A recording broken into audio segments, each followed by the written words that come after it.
Hey guys, Brandon Clark here. Look, I'm just gonna forewarn you. This is not a demo reel, but I am trying to grab your attention, so I'm gonna start off with a little autobiographical title before I get to my life story. It's very short and sweet. Just if you take the time to watch it, it would be very much appreciated. And I promise you, if you do indeed exceed into the receiving of my words, you will not be redeemed. Disappointed. Anyways, I'll start with that word, brain surgery. Yeah, if you can see this line here, that's what I had. Pretty scary stuff, but on to the story. The name's Brandon. It all started in junior year. I had gone to a magnet program in my high school called the Academy for Arts, Science, and Technology. It's a Golden Apple school. It's won that award many years in a row. I guess that means it's one of the top in the country. I majored in theater. Honestly, I did it because I was lazy and I wanted something easy, but then I just started getting into performances and starring in plays, and I absolutely fell in love with being in front of people, doing things that I didn't have to come up with myself. Like right now I'm doing this myself, and I mean, it's not that I'm bad at it. It just feels good to have something that someone else has created so that I can interpret it and rearrange the inflection of the words in a way that it is verbatim yet still different. Interpretation is a key aspect. I was the first junior in my high school program to direct a play, student directed a play. It was a short act and one actor. It was a one act, not a one actor. It had about 5 women in it, which was, that was pretty fun to direct some women around. But yeah, what can you do? Let's see. Then senior year came. Senioritis kicked in, and I was just done for it. I was all out. I barely did work.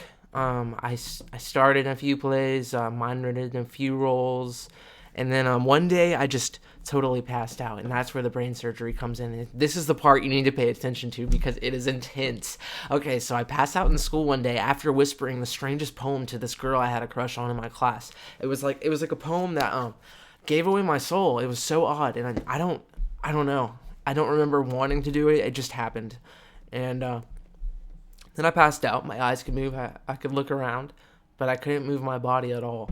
So the principal came in, and a few teachers gathered around me. I remember seeing them, and then I remember hearing in my head, is he faking? And no one really said that, but that goes on to another interesting point that I'm going to get to after the hospitalization, yeah? Epic stuff. But yeah, so they ambulanced me, and then they took me to the hospital, and I still couldn't move. I don't know why. It was very strange. I was paralyzed, except for my eyes. So after that, we did a CAT scan because the doctors thought I might have hit my head, and that's why I couldn't move. So they did the CAT scan, and then they discovered a mass in my right frontal lobe. One of the nurses said, "Oh, that's nothing to worry about." And then a doctor double-checked it and said, "Oh, yeah, that nurse is wrong. That is very dangerous. That needs to be taken care of." And this was, well, actually, just so you know, I'm in South Carolina, but I am willing to travel. I have money saved up, so I can buy a plane ticket if you can get me a role. Oh my gosh! Yeah, that would be cool, but, if not, it's okay. Just, I'm sorry for wasting your time so far, and if you've decided that I'm not interesting to you or think that I wouldn't be a good fit for, sorry, I forgot to put my phone on silent.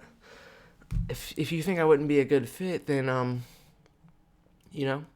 go ahead and pause it. It doesn't matter. Unless you're just interested and bored or something, then you can keep watching. Where was I? Okay, so they didn't know what to do at that hospital and nearby where I lived, and they sent me to one in Charleston, South Carolina, which is about a 2-hour drive. I remember in the ambulance just like being so paranoid that I was gonna come unlatched on the bed that gets held in the back of the ambulance, and that the doors were going to open and I was just going to shoot out like the whole time. It was intense. Many months passed. I was regaining motor skill.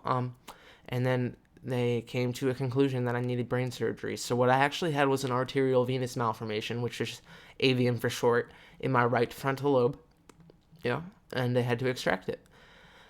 I remember before I was about to go down, my dad was sitting across from me while I was just like laying in bed, because for those months I was completely psychotic.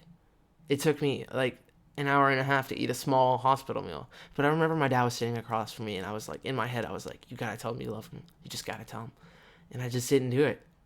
And it felt like hours waiting. I don't know how long it really was, but finally they rolled me into the operation room and put me under. And then all of it's blank from there except for waking up. And I remember the first thing I saw was my dad sitting there, and I was like, I love you. And I don't know. I've told the story many times. I'm a server at Cracker Barrel. I'm trying to work at PF Chang's now. Now that I have experience, because I don't know, Cracker Barrel just isn't for me. Yeah. So recovered, went home, graduated, did another play like literally a month after I got out of the hospital. It's pretty cool. I have a monologue from it. If you're still watching and you want to see it, then just message me back. I'm doing this through Facebook because I don't know why I never thought of it before, but agencies are all over Facebook. So this is perfect for people that are so far from Los Angeles. And I do plan on going there after I graduate. And right now I'm making straight A's. So, I'm pretty apt.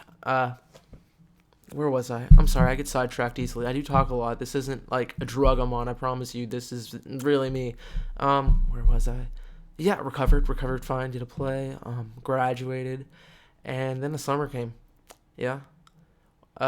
Summer was fun. I started hallucinating. Not visually, but mentally. I want to say vocally, but that's not what it is. It's thoughts in my head that aren't coming from me. The origin of them is like, it appears to come from another person. And I thought it was real all summer. And I was asking my friends, I was like, is mind reading real? Because, like, I would be like, okay, move your eye left if you can hear me in my head. Like, I wouldn't say it out loud. And their eye would move left, and I'd be like, can you read my thoughts? They would be like, no. And then one time someone said, yeah, look it up. And I looked it up, and I couldn't find anything. And I was like, dude, are you serious? Anyways, I was diagnosed with psychosis. Before then though, I was talking to all of these people, like girls, celebrities, God in my head, my parents. It was so much fun, but it subtracts reality. So you're left in a realm of fun, but wasteful time. So I wasted a summer, yeah. I'm sorry this is taking so long. I like telling the story. Yeah. And then my parents were like, look, you need to stay local so that you can stay with your doctor, because we need to find the proper medication. We hadn't found medicine yet, but I still wanted to go to college. I wanted to go to UNCSA or UCLA, or I got a call back from Stella Adler Conservatory, but they didn't take financial aid. I was thinking like all of these different places. Even there was another one. I don't know. It doesn't matter. All I know is my dreams were crushed. It was pretty tragic. I didn't cry or anything, but I made out with the best. So I went to Coastal Carolina University. It's about 10 miles away from where I am now. Actually, it's a city over. I'm gonna tell you, I was very lazy that semester. I went for the acting BFA. The first semester they started it, I was in it. And they gave me a scholarship that only the best actor in the program gets, and they get it once a year or once a semester or something like that. So, couldn't handle school, just kept hallucinating, so had to get a med psych withdrawal. I would have failed though for sure. Very sad stuff, and it was very easy, but not for me. But my dad came up to me. He's like, "Look, dude, you can shoot for the stars, but you need to get some realism behind you. You need a job with health insurance." And I was like, yeah, you're right, So now I'm going to a technical school. I have one more semester. I'm going for business transfer. And then after that, I'll be transferring to Coastal for human resource management, because I love people. I mean, I've been offered other jobs at Cracker Barrel where I serve, and I'm always left saying something along the lines of, look, I like being rewarded for my service based on how good I am at what I do. Tips per se. I don't want to be paid hourly. I want to be paid by what the people judge me as. If you can understand what I'm saying. Wow, it's already been 9 minutes. I'm so sorry. I really hope you watched this far. If you did, thank you. Wow, round of applause. I don't know how you did it. No, truly, it is appreciated. Let's see. So now, yeah, that's where I am now, and I leave you here. I didn't do any plays after school, after high school, because the only theater around here is Theater of the Republic in Conway, a few miles further than Coastal, and you have to be in Coastal to be in their plays. And oh yeah, found the proper medication. Everything's fine. I do talk to God at night though. I believe in God like significantly. He helps me all the time. Whenever I pray, he responds. It's amazing. It's truly a blessing, and it's something that's worth not being able to chase my dreams for a few years. Um, yeah, but that Theater of the Republic, as I was telling you about, they only do musicals, and I don't like singing and dancing. I like performing reality. Yeah, yeah. I mean, no, not to knock them, but anyways, I'm just gonna wrap it up. Again, my name is Brandon Clark. I would really look forward to your message. And I just started doing the top collar. So if you're wondering why I look like this, I don't know. I really like it. All right. Well, thanks for your time. And I'll just wrap this up at exactly 11 so we have a nice even round number. There we go.